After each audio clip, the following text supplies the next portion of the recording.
Greetings and salutations, everybody. Welcome back to another episode of the Pod Ones podcast. I'm your host, Luke, with my co-host, Chase. Hello. And Hereth. This is why we never let you do the intros. Exactly. Welcome back to another episode of the Pod Ones podcast. Today we are going. I'm not even going to try to pronounce this. Hard. It's not hard. Okay, Luke, say it. pronounce thing challenge. It's the Wynkahthu job. The Wynkahthu job. See, I didn't pay attention at all when they were saying it. I was just like, yeah, that looks pretty difficult to say. I'm not going to try to say it. It is, so we're going to be talking about season 3, episode 9. It's the Hondo and As Morgan job, as I like to call it. We have 2 guests on today. Both are returners. But Chase, Hereth, ready to get the show on the road? Not really. No. We're going anyway. The Jedi Knights are all but destroyed, and yet your task is not complete, Inquisitor. The Emperor has foreseen a new threat rising against him. The Podwans Podcast. And we are back. So for our first guest, he has been on a multitude of things for this channel. He's a very dear friend. Sorry, my words are escaping me today. He usually is. You can usually find him on Twitch streaming, playing Duck Duck Goose or Among Us or anything like that. But please welcome our friend Calfora. Hello, it's me. How's it going, guys? Hello, Cal. How are you today? I'm tired, but I'm good. It's Yeah. May the 4th, so it's always It a is good May the day. 4th. Also, yeah, May the 4th to everybody. Star Happy Wars May the Day. 4th. Char's not here, so is he really a true Star Wars fan? Nope. Right? Mm-mm. Nope. Real Star Wars. Sorry, fans should be dedication here. on May the 4th. Yeah, exactly. If you're not here, then you're not a true Star Wars fan. Hence why Char's not here. Bozo. Anyway, Cal, where can the good people follow you on the social medias? Good people can follow me pretty much everywhere at Cal4. I don't think it changes up too much. Sometimes it's split up with a period, but most of the time I'm on Twitch playing games, doing crazy stuff like that. Awesome. Go check out his Twitch stream. It's awesome. They always have a great time. Harris, what are you doing? Are you in? You He's okay, dragging buddy? his mic across his desk. Oh, God. He just found out there's a webcam on his laptop. All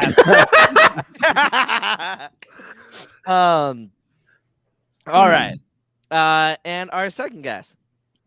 Apparently he has tried to replace me on this show. Not a big fan of that. He is now my mortal enemy, whether he knows this or not. But please welcome Obi Sean Kenobi. Sean, can you hear Hello me? there. I actually can't hear you guys right now. Oh. Can you hear me? Sounds like an audio output issue. Wait, hold on. Go to Weird. your... I'm having a hard time hear hearing you you. guys. I might leave and come back. Okay, sounds good. That works. That works. I Thumbs can't up. hear you. Thumbs down, but thumbs up. You can leave and You're come a back. poo poo head. There we go. Well, anyway, Technological problems. we're gonna get started with the icebreaker question, right? Okay. With today being May the 4th or Star Wars Day, how do you usually celebrate this what should be a national holiday? How do you celebrate? I don't celebrate holidays really at all.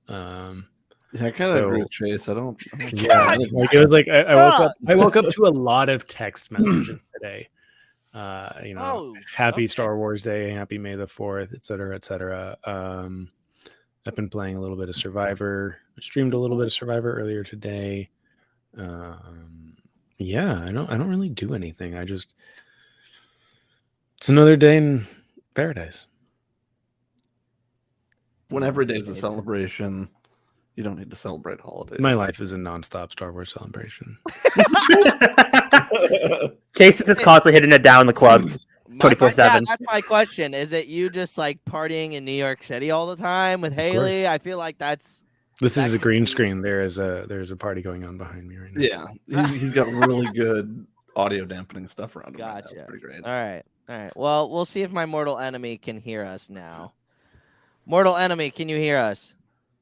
Nope. Well, Can't hear Rip Rooney. Ripperoonie. Oh no. He will get all that stuff. Yeah, but no. Usually how I celebrate is that if I'm working and it's not a busy day, I will throw on Disney Plus and watch a TV show, a Star Wars TV show, or start watching the saga all the way through. And if it's on the weekend, wait, I heard somebody scoff. Was that Hereth? Yes. Hereth, why are you scoffing at me? I just imagine you like at work at the call center with Obi-Wan Kenobi in the background, just like Hello there. But Kenny thinks I've been kicking Sean out. Dude, Jen, that sounds amazing. Oh yeah, Ben. Gauntlet challenge with saber users in the neighborhood. Last man or woman standing gets dinner and drinks. Damn, that Ben. That sounds like so much fun. Oh, When we eventually get like Star Wars Town built and we all wind up moving there, no one has a choice. It's just how it's going to be. It's well, our we new gotta community. pick the most. We gotta pick the We did do cheapest. that.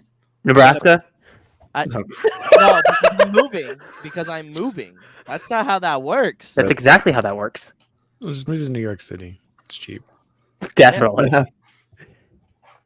Anyway, Hee hee. You should have all thought of this before you decided to become peasants. I'm sorry. Jesus Christ, calling us peasants. All right, well that's cool. Hereth, how do you celebrate? Not to be a stereotypical bitch like everyone else in the chat right now. I really don't celebrate May the 4th. Like, You guys all fucking. I'll say this. I just don't have traditions like at all. But like today, I was just in Discord all day with friends, and we were just watching the movies. We made it through Rogue One by now, right before I came here. So Oh, nice.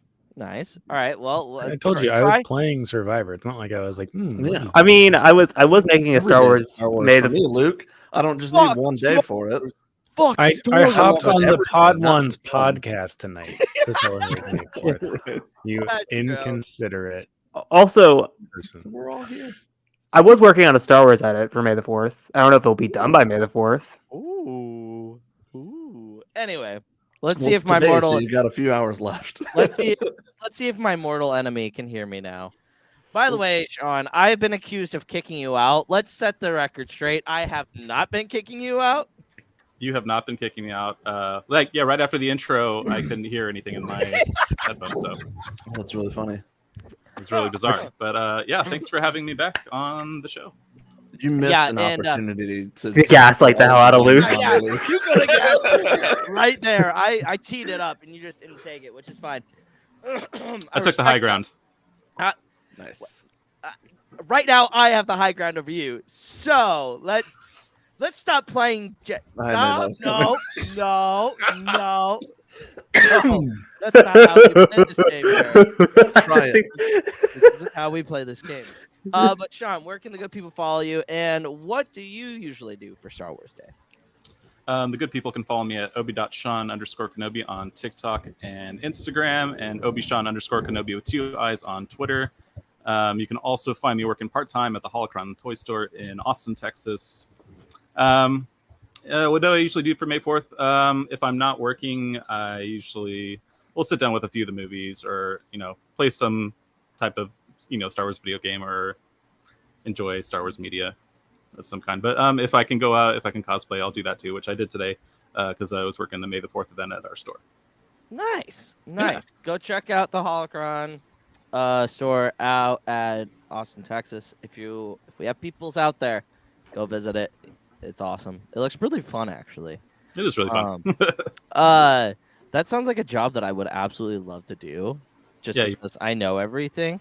Or I mean, Yeah. I don't know everything, but I can like it. I can something that I genuinely love to talk about and do. So I mean, too bad I'm. that's half the job. So Yeah. I mean, Yeah. Luke literally wants to just do the park and rec thing. I know more than you.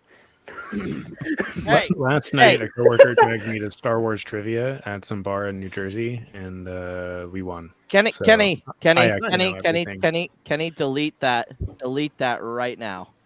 Delete that comment right now. No, keep it up, Kenny. Power moves. No.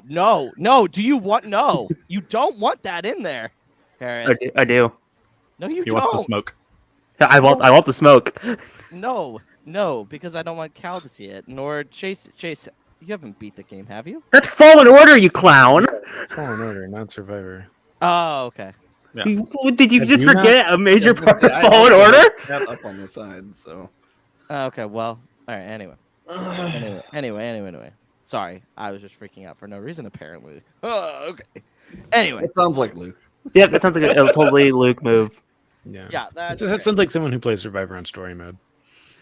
You know what? I had to, because if I didn't, I'd still be on one boss fight, and I probably would have. That sounds like a skill issue, Luke. Exactly what they call a skill issue. Oh. Burn. All right. Well, It's okay. I think Cal, Cal kissed this by Luke. I didn't do anything. I kicked myself out. That's okay. But Just ends the yeah, stream. yeah. Everybody in the chat, what do you guys do for Star Wars Day? Thank you all for coming, by the way. And spending your last couple of hours of May the 4th, wherever you are, with us. So we really appreciate that. Obviously, Char is not here. Rude. Char.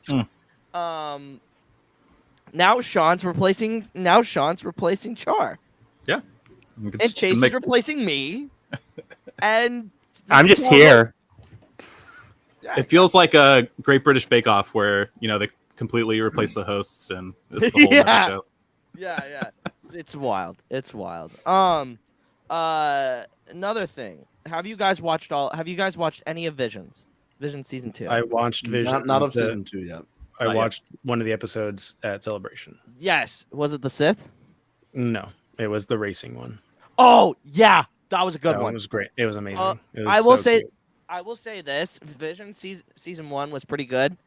Vision season 2, it has, and I said this, it has some of the best storytelling elements in Star Wars. And that's including like all the media put together. I'm like one of the biggest Village Bride fans there are, so Yes. it'll be really hard to top that. It's possible, but I don't think so. But I'm excited. When I saw the Visions panel, I really liked everything they showed. They showed a little bit of everything, and then they showed the racing episode. But yeah, everything looked incredible. So very excited. No, yeah, I sat down and watched all of them. We didn't do any reactions for that. I texted the guys the other night about it. They're like, no. I was like, okay, cool. I mean, that was funny last night because me and Char were sending messages in unison at the exact same time. Well, I swear you guys are like texting each other, say, hey, say this at the same time. No, we were literally standing next to each other. Bullshit. That's exactly what you did. You literally looked at each other in the face and said, hey, say this. Yes, exactly. And then we just queued our phones up next to each other and we sent the message at the exact same time. You guys are bozos. It was amazing. Bozos. Anyway.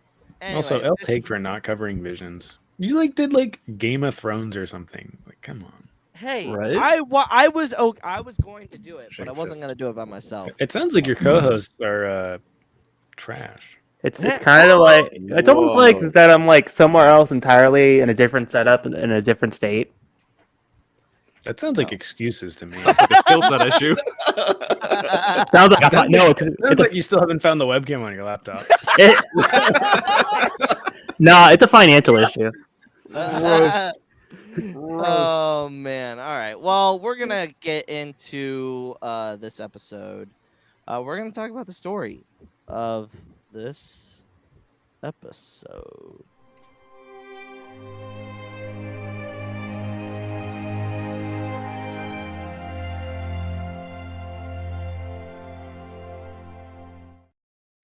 All right, Chase. What's it called again? Sound it out, Luke. What? Why? Come on, just Win, win. Kath. Okay, Wynkahthu. There you go. Ah, there we go. You Uh, you have successfully breached first grade reading comprehension. I knew This that is where we pull out the Atlantis montage. Shut up! Shut up! That's not even fair anymore. Like we're all we're past this now. So we're gonna be talking about season 3, episode 9. Basically, it's the Rebels crew helping out Hondo after he tried to get cargo, and losing his whole crew. Long and short of it, we get a lot of good moments with Zeb, taking control of the situation, being named like the leader of the group for this episode. We get to see As Morgan.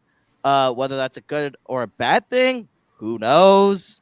But this episode was pretty fun. I will say that it was really fun. So my first question, Morgan's permadrool. It is great. it's so weird. Like, and it's just like whenever I see him, it's just like you look like a wrinkled up ball sack. Like that's literally all I can think Clean of. yourself up, man. What are you even doing? Yeah, No, yeah. that goes to those 2 aliens in Andor. Oh yes. Yeah, that too. Yep. That is true. Yeah, they are truly the Or Captain Chiclop. Hey, we do not shame Kim Pen Shaklop, okay? We do not do that. That's not fair. He's just just a did. little guy. He's just a little guy trying to make his way through Canto Bight and not win any money, okay? He's got a hard life. Anyway, so speaking of Zeb, Zeb does take the lead on this mission. My first question is, how does his past experiences in the Honor Guard and his interactions with the Rebels reveal personal growth as an individual and his loyalty to the rebellion? Deep questions, boys. Deep question. Deep. I mean, I can jump in first, I guess. Yeah. I mean, we see with it, or with Zeb specifically, that he's really taking on the role seriously. He's putting the rebellion first. Like, you even see it when they're offloading the cargo, even. Like, no, the rebellion's proton torpedoes first. Like, that's why we're here. Everything else is fluff, and we'll get it if we can. But, like, trying to do it very by the books. But you can also see a lot of times that he does care too, because he doesn't just like act like Ezra's being completely insubordinate, which he kind of is. Oh yeah. Like, he's still like, no, come on, man, like, stop, come over here, help me with this, stuff like that. So like he's still very much so himself. But yeah, I think you see him step into the role well, and it's just kind of the unfortunate circumstance of working with Hondo. Things just don't always work out as smoothly as you wish it would. That makes it kind of look like he kind of messes up by the end of it, but honestly, he really didn't.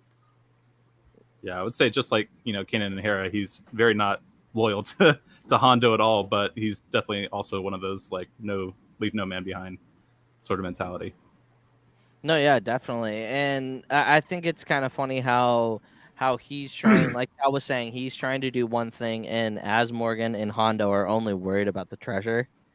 And to see those differing of ways of like not just thinking, but like, hey, let's focus on this, while the other group's like, hey, we're gonna get this, and how it kind of derails everything. Because not everything goes well. And let's be honest, it usually doesn't go the way it's supposed to be. I mean, half the Rebels episodes is just them like recovering. Yeah. Recovering from a flub. Or just being like just living life from the seat of their pants, by the seam of their pantses. It's feel just like wild. Zeb is also like the only one who's like actively thinking about, hey, just so you guys know, there's this storm here, right? Like, we have a time limit. We're not just here to kind of, have a wacky little adventure. Like, he seems to be the one really remembering and reminding everybody of that. Yeah, I think it's interesting because if you look at when they're loading the Ghost with the cargo, you kind of like, you don't have to keep track, but you notice that a ton of bombs are being loaded on because Zeb is kind of staying on top of it, and no treasure gets loaded on. And it's like it's a funny little bit, but it's like Zeb, in season 1 and a little bit in season 2, like he's always kind of distracted in the missions. He's definitely like a big part of the Ghost Crew, but he's always distracted messing with Ezra and stuff like that. And this like episode when he's in charge, it's just very much like we're here, like everyone said, we're here to grab the proton bombs, and that's what we're doing, and that's what he does. Because a lot of times we've seen episodes in Rebels where they have a mission and it goes wrong, and they have to totally scrap everything and redo it. And in this mission, things don't go as according to plan, but they still get the bombs because of Zeb. So I think it's a great moment of growth for him. He still has his personality, which I think is great. Yep. Like when he says close the blast doors and you see the big lightsaber hole that Ezra cut, and he's like, I could kill you now, but I won't. No, yeah, you're absolutely right. Yeah, because you do see that moment where, like, and even like I was saying earlier, like Ezra, like he kind of is like, even in the beginning of the episode, oh, Zeb gets to be in charge, like because we have seen Ezra be in charge in a lot of these missions, right? And to see him kind of react the way that he did was kind of strange, but also not, because I mean, last week we were talking about how he was kind of in the mentor role last week. And now this week he's back to being the second man, right?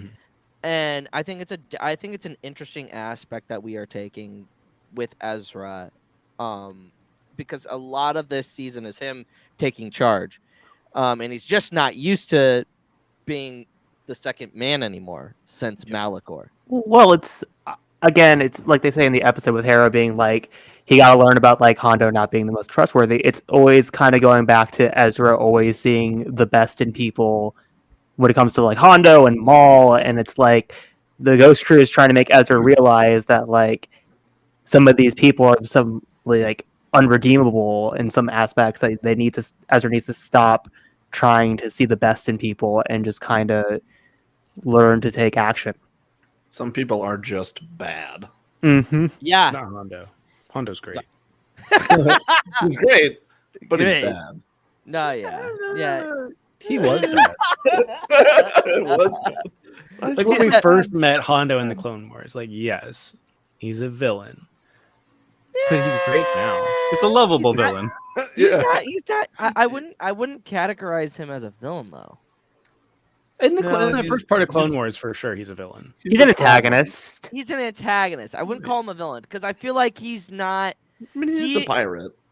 He's willing. Like we even see it in this episode too. He's willing to kill. That's true, I guess. Literally, both of the people he's there with. Just he's like, oh yeah, more treasure for me. Maybe he must have fallen to his doom, right? Yeah. Oh jeez. And the fact that he talks to the Ugnaught and gives him 2% instead of what was it? 20% that it was. Yeah. 1% up to 1%. No, instead of 1%, it's 2%. He doubled his percentage. That's good. Also, the fact that he just abandoned him on this freighter after the original mission, being like, "I thought you died." No, yeah. It's just like, oh god, Hondo. Okay, so somebody, who was? No, Chase, it was your video, right? You said stitch this and say and tell me who would throw the best party. Everyone in the Wasn't that you? comments, well, I said Sabine because I think Sabine would throw like Sabine an would be actually awesome. fun party. But everyone is right. Hondo would throw incredible parties. I mean, He just would, but somebody's dying at those parties. Oh yeah, Yeah. Or everybody would make it out, and everybody would like, "Dang, that was fun." And everybody's wallets would be missing too. Yep. or somebody would be drugged. So it just happens. But everyone would walk away saying, like, oh, "That was worth it." Not everybody. Hopefully. Oh man, going into Hondo. So obviously he's still kind of like what we talked about. Hera's trying to make Ezra a little bit more aware of things, and kind of be like, hey, have your guard up. Yes, it's Hondo, but this is kind of has to be a lesson for you to learn that not everybody is good at heart, right? So my final question of this episode, of my section, how does Hondo's presence and his shadowy dealings with the rebels provide contrast to their moral values and goals as they fight against the Empire? And how does it highlight the complex moral landscape of the Star Wars universe? Another deep cut. I try. Go for it,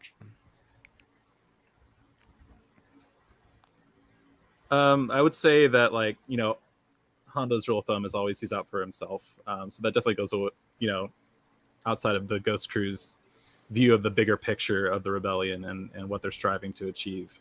And so, yeah, like Ezra has to learn this lesson that, you know, even though, you know, Hondo is his friend, you know, he's got to be wary of everybody. And yeah, just building off what Sean said, with the whole like Hondo's always out for himself. I also think like Ezra sees a little bit of himself in Hondo, going back to being a 15-year-old that was living in the streets, stealing from people. So again, I think Ezra is trying to change Hondo for the better, to maybe like, hey, I was just like you when I was a child, and I see that childlike charm in you. Why not use your strength for good and turn it against the Empire? Yeah, I think there's definitely, like, Ezra speaks Hondo's language. He knows that life. And I think there's the sense of familiarity there. It's kind of like going back and like seeing, you know, a childhood friend, not realizing that they're a totally different person. Yeah. Similar to Hondo, right? Like he's somebody who very much so is like, literally everyone else comes after me. Right, like me first above all else. Doesn't matter if I lose everything I have, as long as I'm alive, it doesn't matter. You know, and you know, people, treasure, whatever, doesn't really matter. He kind of sees people as assets in a way. Mm-hmm. And to have that be such a stark contrast to what Ezra has grown up to be, coming from such a similar kind of space for the majority of his life, like he sees the potential, like Hereth was saying, like he sees that good in him, that like you could be doing this stuff, but you're not. And Ezra needs to see that he's not, and that like he's not somebody who has changed. And you know, fundamentally, it's up to him to change. Yeah, I think also if we look back to the Clone Wars, where we're introduced to Hondo, is he's very much just living off of the spoils of war, where the Republic and the Separatists are just going at each other, and they don't really have time to focus on pirates and bandits and stuff like that. Yep. And it only kind of pops up when it is like in the way of the Clone Wars. Whereas now, the Empire is kind of in charge of the entire galaxy. There's not really a full-scale war going on yet. And so Hondo isn't able to do the things he used to be able to do. And the Empire is in his way. It's in his way of living. You know, he wants to do all the things he does. He wants to profit off of people. He wants to steal things. He wants to live the pirate life, but the Empire is making that more difficult for him. And so he has no choice but to do, quote, the right thing, which is standing against the Empire. So it's just one of those things, you know, it's like we have an interesting show where we're looking at, you know, someone like Hera, who very much cares about the rebellion and wants to make sure that the good of the galaxy is being done to fight the Empire. You have people like Saw Gerrera who just want the Empire gone at all costs, no matter what it takes. And then you have Hondo, who's just like, is kind of like the bad guy, but also is the bad guy of the bad guy. So I think it's very interesting that the show itself just takes so many different perspectives of how the Empire is making everyone's life miserable, including a pirate like Hondo. So I think it's a really cool concept they've put in the show. And as a credit to Hondo, like we've seen that his lifestyle has gotten him as far as the sequel trilogy era. Yeah. So he's done something to keep himself alive all that time. No, he's definitely like the embodiment of like just a chaos wild card that just floats around and isn't really, there's no, you know, wind in the sail that has a purpose. It's just random, and it's like, yep, profits over here, maybe, let's go. Yeah, he's just bullshitting his way through life. Just literally bullshitting his way through life. And he's succeeding. Some people, let's be real, we all know somebody that fits the Hondo mold of they can literally get away with absolutely fucking anything. and be successful. You know what I mean? It's absolutely insane. Maybe not to the point of like Hondo being a pirate and killing people, but I mean, you know. But yeah, Chase is like, I don't know, I know a guy. Hondo's Chase is great. a seven. I love Hondo. Chase is at me. I mean, honestly, like I think almost everybody can kind of see themselves in Hondo, just because a lot of people have, you know, like imposter syndrome and stuff like that, where it's like I'm just getting myself through this stuff just by sheer luck and like, you know, tenacity, and that's a lot of what Hondo is. Well, and let's face it, any character voiced by Jim Cummings is straight magic. So. He's just a W. That's true. Yeah, I love Winnie the Pooh. Oh, bother. Van asks, who do you think would outwit the other, Hondo or Jack Sparrow? Taking Hondo every day of the Hondo. week. I do love Jack Sparrow. I do love Jack Sparrow, but it's like they're basically the same person. Like that's literally how they. So I've only seen the first Pirates movie, but like Jack Sparrow very much comes across as like the clumsy, bumbling idiot that just like he's very. I would put him more as parallel as Jar Jar Binks. Wow. Oh, Honestly, I can see it. Oh, And Or a combination of the Hondo two. doesn't do anything by mistake. I think is the other thing. Like, Just give Jar Jar some rum and a sick pirate hat, and But wait, hold on. Counterpoint. Fucking Jack Sparrow in the first movie. Wait, Chase, have you seen any of them? I've seen the first movie. they do. They Okay. just said they saw the first one. Remember in the first one, he purposely cuts himself to become a undead. He's not dumb. He doesn't just out of sheer will. Like there's moments where he's actually mildly clever. Then again, Backfire, Jar Jar too. also has done that as well. So I guess that Jar does Jar's actually not kinda- dumb, but he's clumsy, and his clumsiness, like it's the Pays off. same as like Shaggy from Scooby Doo, right? There It's just you like go. yeah, Zoink Scoob. yeah, like the clumsiness always gets them in the right place at the right time. Like that is their character trope. Like Hondo is very calculated in everything he does. You know, things don't always go according to plan with Hondo, but he's doing things for a reason. He's planning things out, and if he's going to betray someone, he's already knowing he's going to betray them. Right. Yeah, he's the one that I feel like isn't really making the errors. It's everyone else around him that's making the errors, and he's just kind of like sidestepping everything the whole time. Yeah, he's a great improviser. When things go wrong, he can improvise his way out of it and successfully do it. Again, like we said, this is the reason he's made it to the sequel trilogy. Well, there's also this is the reason why he's coming back to the ship. He's already made it out of it once. Right? Like Yeah, absolutely. But that is going to be it for my section. Chase, you are Char today. Great. You ready to do the lore of this episode? Sure. Don't be too proud of this podcast you've constructed. The ability to tell 3 interesting facts is insignificant next to the power of the law. Fact number 1, Hondo's the best. yay! And that's it for the yeah. lore section, everybody. That's the No, lore just section. kidding. Hondo's Trying to get some interconnectedness. Hondo's awesome. Hondo's pretty great.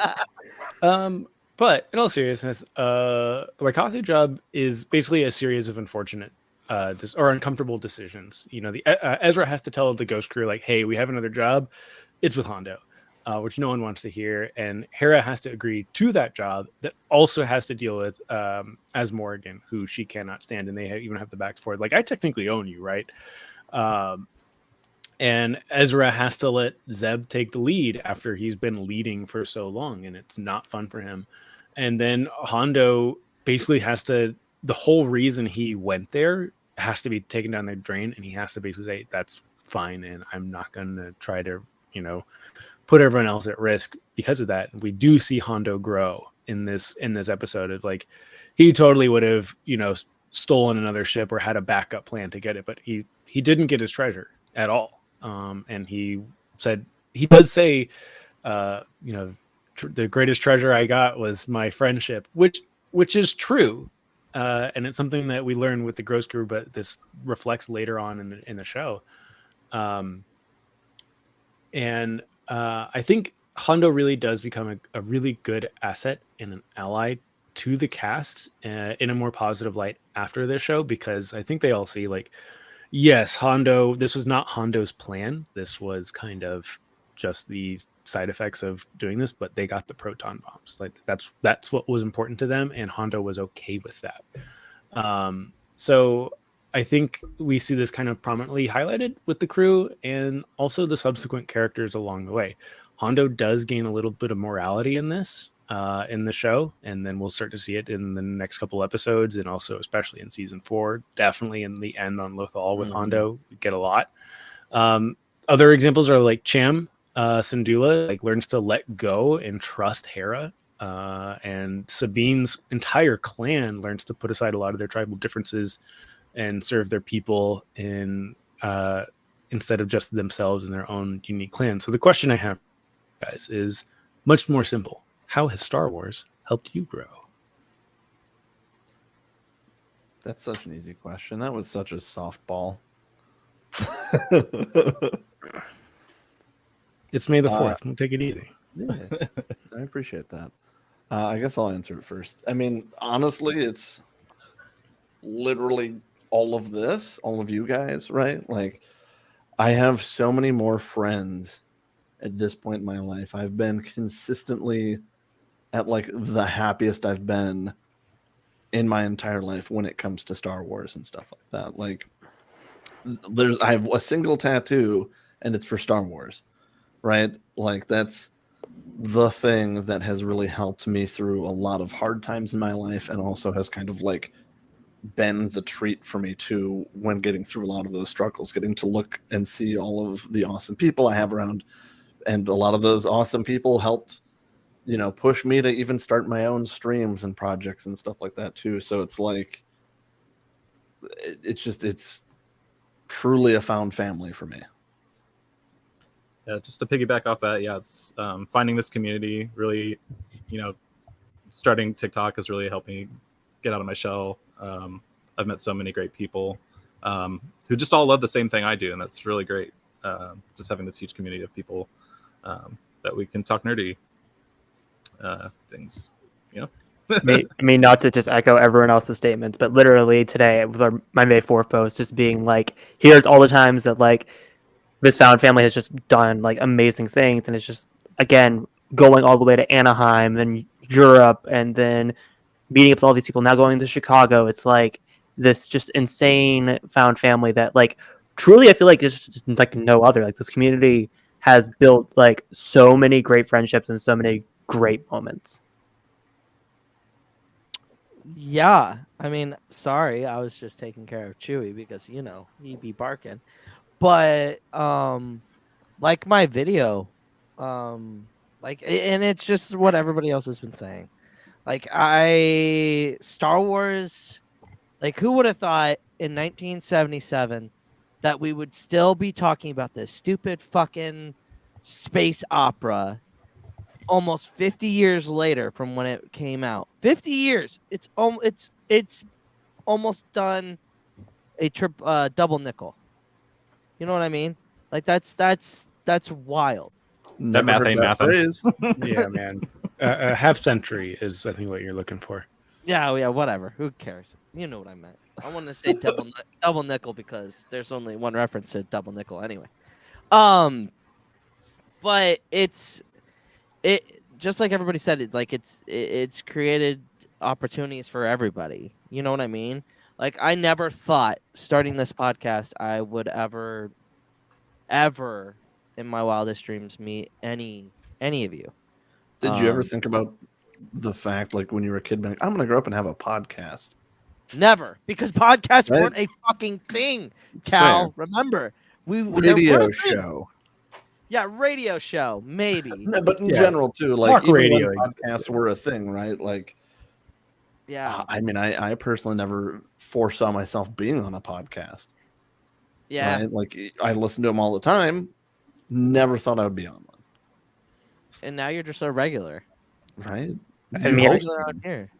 Yeah, yeah, exactly. I forget who made the joke, but like I always go back to this joke when it comes to podcasts. It's like the modern day podcast is the equivalent of just creating a band in like the early 2000s No, and 90s. literally. It Like literally literally gone on tour. Quite No, literally. literally.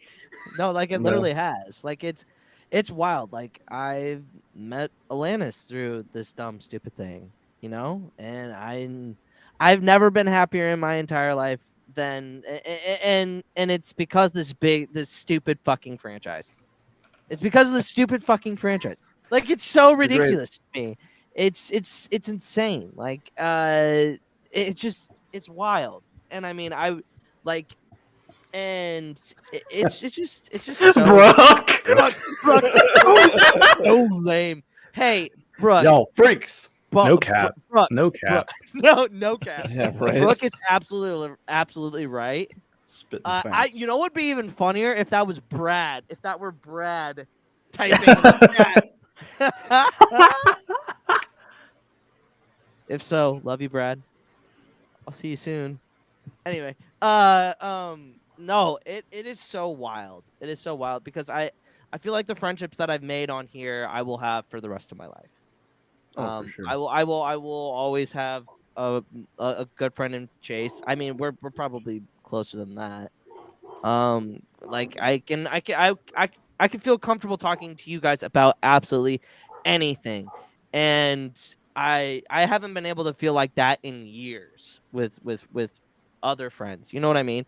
And it's just so weird that I can have that connection through a franchise like this and through like the internet, because back in the day people were like, oh, you got internet friends, are they even real? Like it's so weird now that the narrative has been flipped on its head. You know what I mean? Oh yeah. I think the pandemic really helped people like Yes. find themselves again and find what they're passionate about, reconnecting with people even if it wasn't face to face. And just form it. Like I think one of the best things to come out of this pandemic, was this community that's really taken off. And we're in the golden age of Star Wars, y'all. Oh yeah. No, we really are. Spoiled. Yeah, I mean, for me, it's like, I can echo kind of what everyone else said. Like, yeah, like all of you guys, everyone in the chat, everyone that's kind of just come out of like the TikTok community, it's been great. Like, I would have never probably gone to Star Wars Celebration if I like just by myself. Like, I've gone to a bunch of other smaller conventions and done stuff like that, and it's always fun. I've done it by myself. But like, it's like I like Star Wars, but I don't know. Like I wasn't even into like the Clone Wars. I hadn't watched Rebels before, like, getting He into just the TikTok finished it community. last I week. just finished Rebels last week. But like I read the books, like, and I played all the video games. So like my knowledge was like wild, and something like that's even more wild now is I have a huge connection to Hera, not because of Rebels, but because of Alphabet Squadron. Like that's how I knew Hera. But and kind of piggyback, like she's a big part of Alphabet Squadron, and that's why like that character is great, and just seeing her and that's why like seeing her in live action is like, oh my god, like to me she's a character. I know chronologically in real life it was the other way around, but like to me she's a book character being brought to life. But I mean, like I think just me wanting to fly, planes comes from Star Wars, watching the trench run over and over again. That was a big part of me. I think like even just the way I view the world like comes from Star Wars. Of like, it's so funny to me seeing people on the internet like being a huge prequel defender in the 2000s and now a sequel defender, and just like, y'all really missed the point of Star Wars. Like, we didn't watch the same movie, did we? Like, the people who are really in love with Anakin Skywalker, I'm just like, you missed it. You totally missed the point. Retail. Are you taking shots at me right now? Yeah, 100%. I'll take them all day. But no, like the way I view the world, the way I view like certain people, and the way I interact, and when I like the things I care about in the real world and the things I don't care about, like are kind of based off of how Star Wars has like shaped that kind of like worldview of like what is good, what is bad, how do we view and perceive everything. Kind of comes from how Star Wars did it. Luminous beings are we. Like that was a big moment in my life. So yeah. No, yeah, and it is crazy. It's crazy that everybody, it's so wild. Speaking of Brooke, I'm gonna pull it up since Char usually does it. But if you're looking for cool Star Wars, Marvel, DC, House of the Dragon stuff, go to Far Far Away Factory. That is Brooke's one-stop shop for everything nerd. She has everything from T-shirts, hoodies. I think she's going to do more custom stuff. And I think later in the fall. She did my Vader shoes, my Vader Air Force Ones, or my Vader Jordans.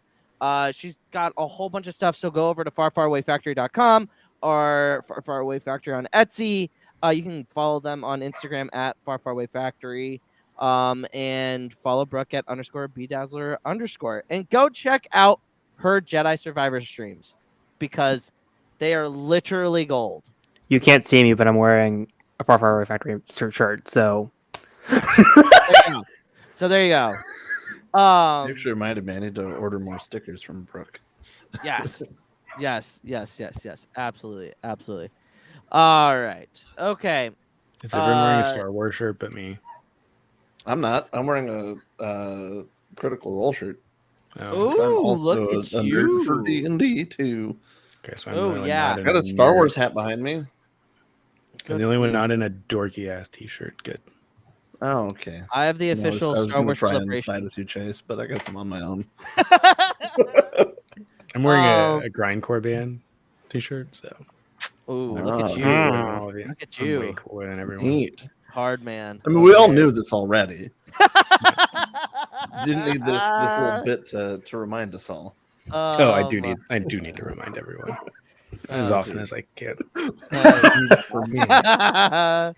All right, and that's gonna be it for the lore section. I think the two guest hosts, and I'm not gonna take this. I'm not saying this lightly.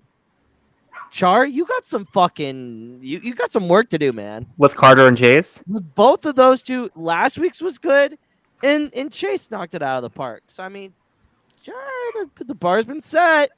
Gotta meet that. Gotta meet it. But now on. I don't know who to- Clown Baby is, but thank you, Clown Baby. That's Yeah, let's go. But now we're gonna talk about the interconnectedness of this story. Hereth, you ready to go? I'm ready to go. In my experience, there's no such thing as luck. Let's get into the interconnectedness. You like dubstep because I like dubstep as well. The inspiration for the DT Centauri droids were the Dark Troopers from the Legends game Dark Forces. With their in conclusion, oh my God, Sorry. I was really hoping that they would retroactively put the music. No, literally, as I was watching the episode, I was going blah blah blah blah blah blah. Oh, Jesus. Every time they would go on screen. Pins and needles. With their inclusion in Star Wars canon in The Mandalorian, I have two questions. One in universe, one and the other outside of the universe. In universe, do you think Dr. Pershing's removing of the humans inside the Dark Troopers was him looking at the old Sentry droids from Rebels and Jedi Survivor? Good question. Interesting. Go ahead and take it, because my dog is barking yet again. Here we go. I just have a big old shrug on that. I don't even know what that we're talking about. I think the question more or less is Dr. Pershing developed the sentry droids instead of having people because they're more basically kind of more effective and more dangerous because they don't necessarily die when they get shot. Right, because it's like, again, like obviously we see that like the DT Center droids and the Dark Troopers are very similar because they're inspired by the same thing. So that I can just segue that into my out of universe question. So again, obviously with the Star Wars canon, we've seen like a pattern of them constantly going back to Legends and retreading ideas from Legends. Do you think that is a good idea or a bad thing? And if so, why? As far as the in-universe question with Dr. Pershing, yeah, I think it's good because I think it's just one of those things of like when we look at the Clone Wars and the prequels, we have kind of like the B1 battle, B2s, the droidicas. Like we have these different tiers, and then there's things that like it's like, oh yeah, the B1s or whatever, but then the droidicas are something else to be like considered as like a problem. And I think the DT Sentry droids, it's just, I think there's a part of it that maybe it's not in universe, but there's just a fear of machinery from a lot of people, and I would argue that this was kind of a failure on the prequel success in the game Republic Commando of making these giant horrifying machines that will kill you. It didn't really work in the movies, but I think it really works with Rebels. It definitely works in The Mandalorian of like those things are super dangerous and super terrifying. And I think even if we go to Rogue One with blanking on the name, but the troopers that are with Krennic in the very Death Troopers, yeah, Death Troopers. Like just the inaudible radio chatter, just the pure mechanical noise, but there's a person in there, like that is terrifying. And obviously the jet black coat, adds to that. So I think it is the idea of like, you shoot a stormtrooper, right? He falls, he dies. You shoot a dark trooper droid, it doesn't stop. And that's what's scary about them. And so I think it's really great. But as far as the out of universe, hell yeah, bring as much of the good expanded universe in, because there's so much good stuff. There's also a ton of bad stuff, and that stuff's I was gonna say, like, there's a lot of Legends that's very convoluted and a lot of storylines that don't make sense. And obviously they're not going to touch a lot of the stuff that has to deal with like the legacy characters, because we've obviously already seen that they're not going with like the twins and that kind of storyline there. But there's definitely like, some really cool characters that they can still pull out of Legends, or some alien races that they can pull out of Legends that might work in the current canon. Mara Jade's kind of a slippery slope. It'd be really cool to see. It'd be cool to see, the good parts, but definitely leave out the parts that don't make sense at all. Luke doing like messing with wormholes or black holes. That was dumb as shit. I don't care who you are. There's definitely a way to do, I think, more hard science fiction in Star Wars, where we get into more cosmic stuff, like more like, hey, like there's a black hole here. What do we do with it? What is the Force truly capable of? Like there is a way to explore that. I don't think the expanded universe did it particularly well. I think there's stuff out there, like when we look at the Old Republic, there is amazing Force lore from especially Knights of the Old Republic 2. Like Kreia is kind of a sufferable character, but is like the most interesting character. Her message is fascinating. When it comes to the Force and like the concept of a character that is like, I think the Force should die. I think we're all better off without it. And having a reason behind it, and it's something that hasn't been really touched on in canon yet. And even kind of going back to where we started, like with the droids, I think there are a ton of droids. I think there's a ton of ships. I think there's a ton of lightsabers. I think there's a ton of weapons that were really cool. There's also really stupid ones. Like we don't need a TIE tank. We don't need the TIE crawler. But there's lots of cool TIEs, like the X-Wing Advanced was a super cool modification, and we are seeing stuff with that, like with Resistance. We're seeing like how like stuff evolved, and kind of having stuff like the Z95 showing up recently. Like that's great, and that stuff is from the expanded universe. So yeah, like there's tons of stuff that even if it was from a bad book or a bad comic, there's still cool stuff in there. Like some of the new ties that have come out were inspired by the expanded universe, and it's great to see them. Some of the, what was it? There was Andor's gun is Kyle Katarn's blaster. Oh yeah. So stuff like that. Like I think it's super important because a lot of people like had like almost careers on this stuff, and kind of honoring and respecting that. And like, yes, there's so much stuff here. There's such a rich universe there. Let's bring as much as we can. Again, we don't need Chewie to get crushed by a moon. Like the whole make expanded universe canon. Like you clearly didn't read enough of the expanded universe. And like I watched a video today. It wasn't a very good video, but the guy made a good point of like the Old Republic cinematics were the biggest clickbait of all time, because the game was nothing like that, and the game was fun. but like I'm starting to, and he said like a lot of people today who are younger and really like the Old Republic, a lot of them probably didn't play Knights of the Old Republic. What they probably did was watch the Old Republic cutscenes and saw really cool, fancy lightsaber fights with slow motion, and like channeling force energy from one lightsaber blade to another and to another person. Like, yeah, it's super cool, but like, I have to remind people, Darth Bane flew a pterodactyl through the vacuum of space to get to a moon. Like that happened in like the quintessential Old Republic book, right? The Old Republic book trilogy and the Darth Bane trilogy. That's stupid. Like going back and rereading the Darth Bane trilogy, like recently, I was like, this was like Drew Karpyshyn should not write books. He should write video games. He should leave everything as open-ended as he possibly can, because man, that book feels like it was written by a 14-year-old. It's like definitely cool stuff. Lots of cool lore there. Clown Baby Chad behavior. Yeah, that is a total Chad move, is to fly a pterodactyl through the vacuum of space into a moon.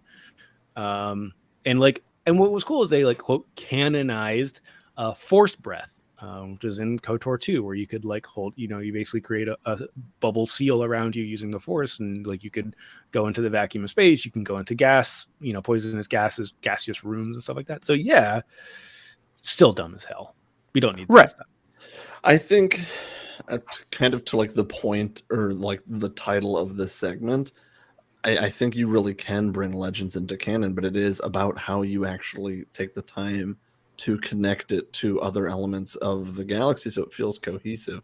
I remember when I was a kid and I would like grab up some of the Legends books at like my local library or at like a book fair and stuff like that at school. I would start to kind of read it or read the back of it and kind of try and get the synopsis of it. And it's like, none of this made any sense, because like you'd put two books next to one another that are written by different people, and they're talking about two different events kind of in the same period of time that have them doing two wildly different things. And it's like, while there are ways to write a complex of enough life for those to all fit in, it does get to the point for me personally when it's like, what is this adding to Star Wars with this story being told?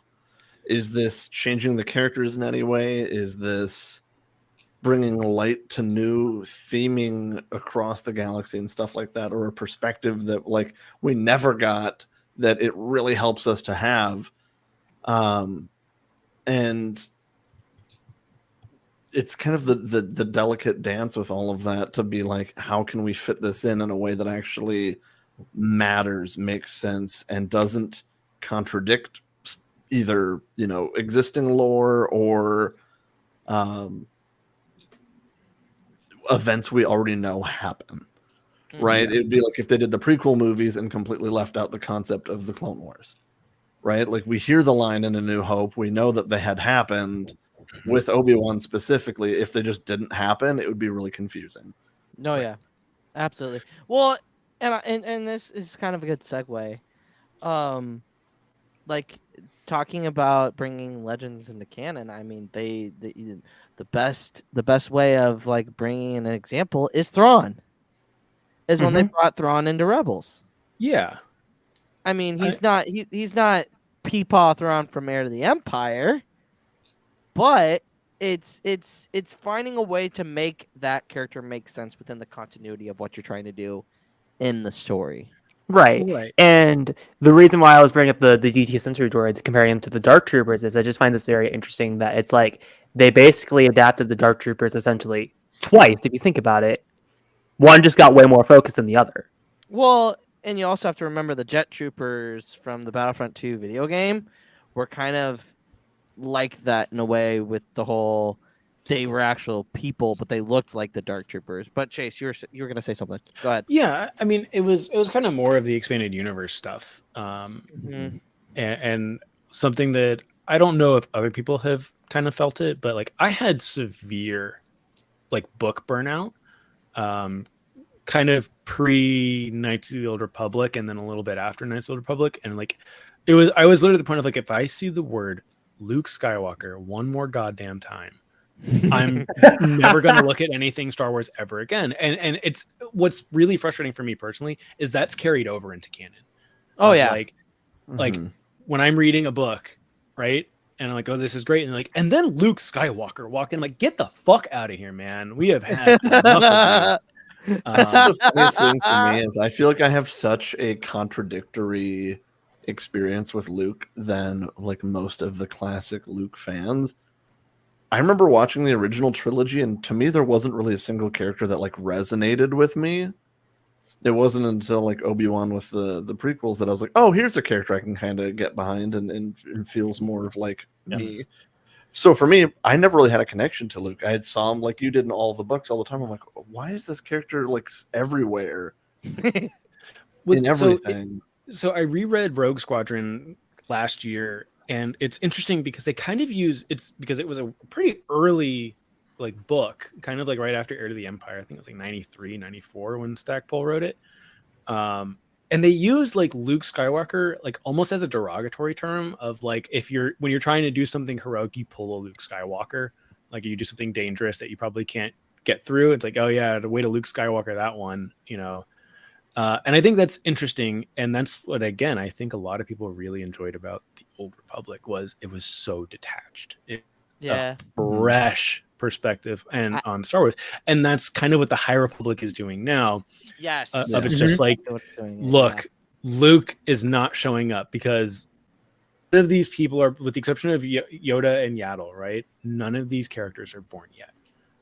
This hasn't happened, and like I haven't gotten super far into the High Republic, but like it seems very interesting. The aesthetic of it, I think, is way more interesting in certain ways. I think it's more and less interesting in different facets compared to the Old Republic.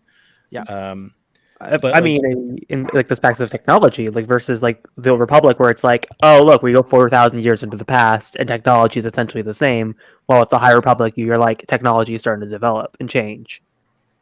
Yeah, I think that's why I'm so excited about the Acolyte, is it's going to just be so far removed from the Skywalker saga. We're just going to get something so fresh that still involves like, you know, the Force and the dark side. Yep. Mm-hmm. And I, you know, with the Timelines book, you know, kind of very much saying like, hey, the Old Republic existed. Like, we're not dismissing it. Like, I'm very excited to see where they take that. I can totally see, and I know it'll piss so many little fanboys off, but like, you can do the Old Republic without Revan. You can 100% do that. This is also going to come from somebody who has Revan's lightsaber on their desk. You totally can. Revan is an interesting story. The story of Bastila and Revan and Malak is interesting. It is a good story worth telling. Is it the central thing to the Old Republic? No, not even absolutely close. not.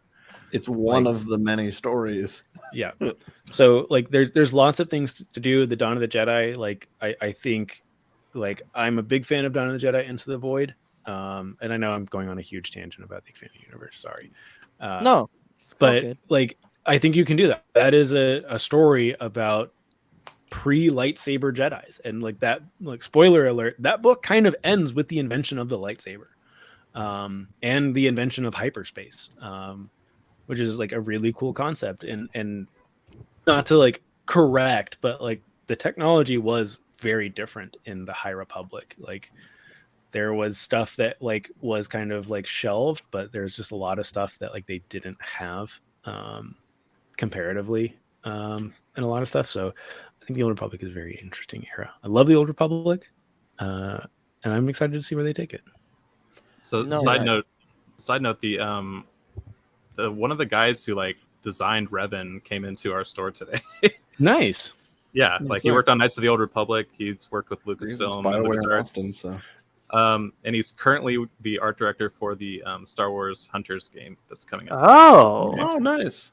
That's awesome. That was a fun game. The aesthetic of the Republic like randomly showed up. Yeah, that aesthetic is phenomenal. Like that, it is just one of those things. Like it is the thing they nailed. Is this is so different, but it's so Star Wars. Like, yeah, like the in the first game when you're in the little turret sections in the Ebon Hawk, like the Ebon Hawk is like the Millennium Falcon, but it's not, and it feels right. And the little ships you're fighting, like those little like Sith, fighter pods, you've never seen anything like it, but it feels like it belongs in Star Wars, and that's what I think was so successful about that whole era, was how like whoever that guy was, like did such an amazing job of like nailing and understanding what Star Wars was. So No, yeah. No, yeah, you're absolutely right. And I feel like that's that. And Chase, that's how I feel when I watch Visions. yeah, Like when I watch Visions, it's like, holy shit, the most wackiest shit can happen. And I feel like my brain, I can shut off my brain watching that because it's like I Mhm. don't need to worry about continuity. It's You know what I just mean? fun. It's just fun. And I feel like that's why the storytelling elements of that, I feel like if they were able to do it, I think the High Republic, and I think I think that's what they're going to try to do with the Acolyte. Not as crazy as the animation as of Visions and stuff like that, but like having the story beats. Visions is more Star Wars than I've ever seen Star Wars be Star Wars. If I'm going to be completely honest. Right, and I'm like, oh, you go. I was saying, yeah, even the first season of Visions, like, believe it or not, the only story I don't think couldn't be canon is Toby. Yeah. No, you're Like, absolutely right. even Ninth Jedi, that is very clear. That is so far in the future that like the way lightsabers interact with kyber crystals could be totally different by then. Yeah. Yeah, Ninth Like- Jedi was one of my favorites. Mhm. Ninth Jedi is great. Village Bride always will be my favorite, but Yep, same. even the duel, Yes. like Duel's great. nothing, and that was like, you know, it's not like I'm upset about it, but it was kind of disappointing that I'm like, none of this couldn't be canon, you know. Like, you could say Ninth Jedi takes place 3,000 years after Return of the Jedi, and you'd be like, oh yeah, this is great. Yeah. Yeah, no, this totally works. Yeah, it'd just be like right after Rey rebuilt the Jedi Order. No, thousands Thousands of of years. years. After that. Yeah. Yeah. Like, it's just everything. Yeah, like Tatooine Rhapsody works. Yeah. Like It's- Tatooine. That one made me Like- cry because it just made me so happy to see Yeah, like a rock music band in Star Wars. music exists in Star Wars, and you know, we're starting to, you know, even when in Jedi Fallen Order, it starts with Cal listening to like basically Music. rock music, alien rock music through his headphones. Like it exists, and Yeah. there's no reason anything from Visions. Okay, the twins doesn't work. Sorry. Yeah, That's probably my like least favorite one. yeah, the Especially when they started I- fighting in space. I liked love it the twins. visually, but- Yes, the twins is visually unapologetically badass. Like, Yes, agreed. it is like someone said, like, they listened to a quote from George Lucas saying, "Oh, we just followed the rule of cool," and they're like, "Got it, rule of cool, done." That's the story. Gotcha. It's like, what's the coolest thing that could possibly happen in Star Wars? It's the twins. That's Yeah, the premise. of it. exactly. So, yeah, I mean, the But it concept was doesn't cool. work. Like it was Yeah. like if Luke and Leia had, you know, grown up in the dark side, like Yeah. this is what would happen. But Oh yeah. Yeah. No, it's kind of its own little what if in a way, but it again it's fun, right? Like whether or not it could be or is canon doesn't matter. It's just it has that Star Wars feel because it's almost like not even a franchise anymore. It's almost its own like genre Yeah. at that point, and it really captures it so well. No, yeah. yeah. I mean, even the one we saw at Celebration, they nailed. Like, it's Yeah. stop motion. It's very Wallace and Gromit. They nailed it. Like, it's like, yes, it- imagine if Wallace and Gromit were in Star Wars. Yes, it feels Star Wars. Nothing in that episode feels out of place or impossible. No, yeah, you're absolutely right. Having watched that episode that you're talking about, It's so good. It's it so is adorable. so good. It is so Oh, I'm excited. That's It- what I'm gonna be it- doing tonight. it hits all the beats of Star Wars. I will say that. But that's gonna be it for interconnectedness. Chase, you ready for your second job? Ooh. 3 interesting facts about a certain Rebels arc that you didn't know about until now. It just hit me that was a recording. What? What'd you say? I just realized that was a recording. that it was a Char just popping in for a second. Well, no, to save myself from the embarrassment of not that has always been a recording, and Char didn't just say it every time. Yeah, No, Absolutely. he does. So he I always play it. He always plays it first, and then he goes, part whatever, and then he just does it. But Chase, Mhm. just do it. You're good. Great. Part 33, the Wynkahthu Job edition. Fact number 1, 2 different concepts for this episode. The original name of the episode was the Commodia Job, and later Pirates of the Commodia System, as the planet's spiral flush of atmospheric turbulence inspired by a toilet joke or two. Better taste prevailed, and the planet was renamed Wynkahthu. There's a lot of bad jokes in Star Wars that I really enjoy. I do enjoy that all the Abanitos are Beastie Boys songs. Yeah. That's a great little thing. But fact number 2. Now I know. Oh yeah, go like okay, in The Force Awakens, the but no damage, that guy, his name is Mhm. Elo Asti. Yeah. That's amazing. Yeah. All of the Abanitos that have That's names brilliant. are named after Beastie Boys songs. That's amazing. That's so fucking epic. Fact 2 of the Wynkahthu Job, not the rest of Star Wars. During development, the story was likened to be a cross between a disaster movie and a heist flick. As an analogy, during the story conference, the cargo ship was likened to a World War II German train filled with looted European treasure. The theme, working together, is always more profitable than only looking after your own interests. Amazing. Fact 3. Indiana Jones artifact appearance. The Twi'lek Ark of the Covenant. There's a Twi'lek Ark of the Covenant? Oh. I love this. I love this. I know it's in Indiana Jones. I was like, I just got really blindsided. Anyways, the Twi'lek Ark of the Covenant, first seen as a background element in the Clone Wars, is among the treasures aboard the transport, which is the same transport in season 2 of The Bad Batch. Hey. Very cool. And those are the 3 interesting facts said by 3 Chase. interesting facts. Bam. All I right. can add a Chase 4th May. interesting fact to this. Oh, fine. Oh. Add a 4th one. Okay. Originally, the DT Sentry droids are supposed to be probe droids, and they're like, this is boring. Let's basically just do the Dark Troopers. And that's how we got the DT Sentry droids Nice. in canon. Nice. All right, everybody. Let's rank this episode. Sean. I'm gonna go with Admiral on this one. All right. Okay. Cal. Despite me saying, "Oh man, it's Rebels," every episode's a Grand Admiral. This one's a captain. Good. I love that. It's a good time, but I like love- it's not like for me. It's not a necessary view for Rebels personally. But I'm I gonna would agree also with you. argue that every episode of everything is a necessary view. So I'll contradict myself there. Except for Clone Wars. Oh my Shut god! Have you your seen the guy? You've seen the guy on TikTok that's been talking about Mandalorian season 3 is just such a waste of time, and it's just comparing a 12 episode season to like a hour and a half movie, and it's like there's just exposition everywhere, and I'm like, That makes It's- me want to run through a fucking brick wall and then just end up killing myself. like just like this is a television show. All television shows are all exposition all the time. Yeah, exactly. It's Look kind at of- This is the Yeah. 3rd season. I can't. Yeah, I- it's I- not meant to be a one and done. It's meant to be a series.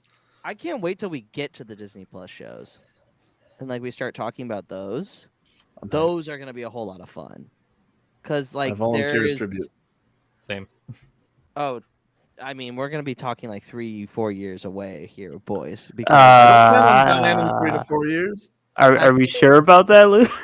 I mean, we'll get to Resistance in September, which Chase is going to be an honorary host of that, by the way. Whoop, whoop. am. Yeah. You've been voluntold. No, yeah, you are. Because Chase you have such volunteers as you tribute, apparently. no, because you literally have more passion about that show than anybody else I know, and I feel like you're the perfect person to like. because I'm the only one in the Star Wars community with good taste. Okay, with the good taste on, what's the rank of this episode then, Chase? It's an admiral. I'd say if it wasn't for Hondo, I'd probably get a captain. I'm like, okay, this is another fun Rebels heist job, right? It's You fun, know, but it's got Hondo, so it can't be with that anything logic, less I'm than changing it to Admiral. Admiral. It's Hondo. If a good point, Hondo's Chase. in it, it can't be anything less than Admiral. That's Okay. fair. It is Okay. Hondo. It is Hondo. That is fair. Hereth. I literally love how I was going to open it with, well, at least Cal saved my ass by saying he was captain. And then he had to go switch his stance to Admiral. So I guess I'm switching my stance to Admiral too. I'm a basic dick who falls to the pressure. He's making All right. change. You should learn Alright. to like be your own person. Yeah. Stand up for yourself. In that case, I'm calling it a captain. I don't care if Yeah, I'm Hondo going back is to in the it. captain then. Yeah. I guess I'm going captain. I guess I go with my original opinion. Chase. Oh, Fucking Chase okay. talking. Yeah, I'm gonna Fucking change it to no. Grand Admiral. You fucking babies. Hey. Chaos is the ladder, bitches. Oh my god. Oh, okay, guys. That's Twilight gonna Apprentice. be. Mid. Oh wow. All right. Well, Midlight of the Apprentice. we are going. Oh my god. We are going to off the wavelengths before we get You were canceled. never on 'em. apparently. But that's gonna Any be it for this episode of episode. Resist or Rebels is better than any episode of Clone Wars, so it's fine. I agree. Facts. Canon. This was better than I Season of Mandalore. cannot. Is better than every episode of Clone Wars. I appreciate that, Cal. I appreciate that. I genuinely do. But we covered the Clone Wars. So what is that saying, Cal? Yeah, you're bigger than it. That's what I'm saying. You've already been there, done that. You're larger than that. Man. I got roasted. Oh, speaking of which, the I did the randomized, like I pick out shows like 1 through 5 at a random order. Oh, yeah. I got absolutely roasted for putting Obi-Wan and Rebels at 1 and 2 and Clone Wars at 4. I'd put Clone Wars at 5. I mean, Luke- Luke, I was reading those. Why are you surprised? Edgelord teenagers are going to edgelord teenage. No, this is an app for teenagers that like grew up on this and like learned nothing from the Clone Wars, learned nothing from the prequels. Nope. These little peanut brain babies. Yeah. Whoa. Spook brain. Spook brain. Smooth brains. Gotta get that thing. They don't have that Resistance Galaxy brain yet. Chase, I need you to do the meme that's like all the brains, and then Resistance that's like the really like big, like oh. yeah, the yeah, Vince McMahon laser eyes. yeah. I can do that. I've got it. Wouldn't be all the shows. It would just be like perspectives on Resistance. But yes, I can do that for you. There we go. There we go. All right, guys, that's gonna be it for this episode. Obi Sean, where can the good people follow you on the social medias? The great people can find me at obi.sean_Kenobi on TikTok and Instagram, obisean_Kenobi with 2 eyes on Twitter. You can also catch me at the Holocron store in Austin, Texas, usually on Thursdays and Fridays. And I wanted to give a special shout out to As Morrigan, played by the legendary James Hahn. Rebels guest star voice acting is always stacked. Yep. Facts. Love it. Cal. The good people can find me on TikTok at Cal4, Instagram, pretty much the same thing everywhere on the internet. We are kind of taking a break on Twitch TV. Normally that's where I am. It's just twitch.tv/Cal4, but computers take a little bit of a poopy. So I'm going to probably make more TikToks here soon. Because I'll have the time. There we go. Go follow them everywhere. Hereth, where can the good people follow you? Well, when I'm not hologramming into the podcast, you could find me at Hereth Productions on TikTok and Instagram, Hereth_edits on Twitter, and of course you could find me here on the Pod Ones. Why the fuck did you not just put like a Star Wars hologram Photoshop filter on your like? I literally thought about it halfway through the episode, but I did not have the time and I did not have the energy. Well, that's gonna be it for okay. So when any of us is not able to be on camera, they have to be in hologram form. And Have to I was thinking about like sending you like a hologram like audio file, and like every time I speak, you just hear.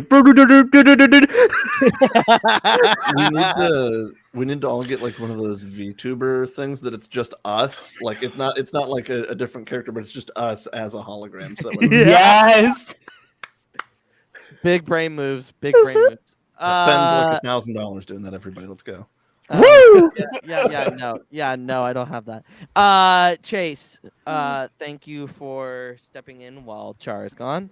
Of course. Where can people follow you? You can follow me and see if I can do the Char thing. You can follow me at Forward into the Black on TikTok and on Twitch. If Jedi Survivor performance ever improves, you could find me streaming that. I tried streaming it this morning. Did not go well. I would stream Star Citizen, but Star Citizen has been roughly unplayable for about 2.5 months now due to the last patches. It's rough. So I have been working on a full loop of the galaxy in Elite Dangerous. So whenever I feel like doing that, I will hop on stream and do that. And you can come talk to me while I scan planets and shit. There you go. There you go. Luke, where can we find you? That was a strain. Where? That was Where John. can we find you? Where can we find you, Luke? What is Yeah, it? Luke. I want to know where I could find Luke. All right. Where are you? All right. You can follow me at the Pod Ones on all outside social your door. medias. Char, you can follow him at CharJ on all social. Why would you want to follow him? Oh, would you Rude. just shut up? God. Hereth, real question: when are you gonna get back to playing Jedi Survivor? Because some that saw me do the playthrough last night know that I finished the story. No, you didn't. You played it in story so- mode. Doesn't I'm count. gonna get back to the story on Monday. Monday. Okay. Monday, I'll guarantee a stream. I'll probably be streaming all day, and I'll probably finish the story. There you go. There you go. There you go. So be on the lookout on this channel Monday for Hereth streaming Jedi Survivor. I'll probably stream from here and there, doing some bounties, do some other things. So be on the lookout for that as well. Side note: anyone else can play Jedi Survivor on story mode, but Luke, you are on baby mode if you play it. Yeah, I'll it's take insult baby only to mode. Luke. I'll take baby mode. Dude, that shit is tough, man. Yeah, Ven was in my Ven was seeing the highs and the fucking lows last night. Oh, it's wild. I cannot wait to Are you talking put about the out frame all rates? Hey, Ah! no, there's no highs there, Chase. There's no highs there. Well, no, technically Oops, no, all because I'm a lows. PS5. The and I'm patch that came not a out this loser, morning so- helped. So if you're on PC, there was a patch this morning that helped turn anti-aliasing to low, turn off ray tracing, and then turn the AMD to balanced, and it's smoother. Playable. It's playable. It's 100% playable. Trying to stream it, it was A nightmare. chugging. And again, I'm not saying this like to gloat or anything. Like I'm on a relatively higher end setup, not like the top of the line, but like I don't have But problems he's running any fifth in other the line. games. And it is struggling. So, but everyone, calm down. If you forget, Fallen Order had the same problem for about a week or two when it came out. So, True. Yeah, but that's gonna be it for this episode. Next week, we got a full stacked cast. We got Cal back again. We got Alanis. We got M. We got Bale talking about Inside Man. So episode 95, Inside Man. Thrawn doing Thrawn fun things. Return back to what the fuck is Thrawn doing instead of interconnectedness.